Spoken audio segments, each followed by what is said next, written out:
So now we've got to the point of releasing the cochineal on Hudson pear. So you can see in the background my colleagues are busy making a release. One of the first things that you have to determine before you make the release is what the prevailing wind direction is on your property. You then look at your weed infestation, your Hudson pear invaded area, and you say, okay, well, what is the upwind side of the invaded area? And that's where we're going to be making our targeted releases. You then want to select sort of a straight line along that upwind section, and you want to make sure that you've got personal protective gear on. So you want to make sure you've got closed shoes, you're using the long handled tongs that were provided to you when you collected your material from the facility, and you want to start placing your infected cladodes onto appropriately selected Hudson pear plants. What is appropriate? Well, we want to select plants that are healthy, that don't have any predators on them. We're going to be taking infected cladodes and placing them securely in the middle of those healthy plants. For plants that are over 1 meter in size, we want to release about 10 infected cladodes onto those plants. For plants that are less than 1 meter, we're looking at about between 3 and 5 infected cladodes. And we probably want to release on every second plant so that we can get maximum spread along that release line. We have to, like I said, make sure that there's no predators on those plants. So just keep your eye open for any ants, any spiders, or any ladybird beetles that may be potential predators and will feed on the cochineal.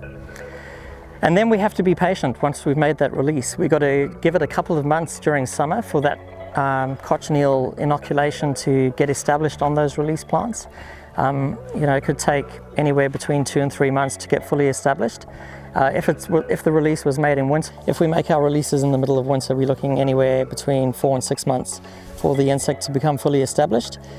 We have to be patient. We cannot rush this process, and you will know once the cochineal has moved off the infected cladodes onto the actual release plant itself. You will see new little white waxy cushions developing, and those are the females that have settled down and are starting to establish themselves.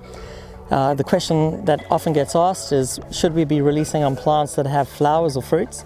Well, the answer shortly is simply yes.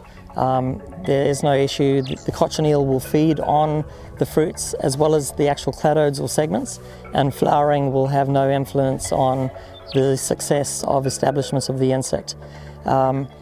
People also want to know how long they have to wait before they start redistributing infected material at their release site.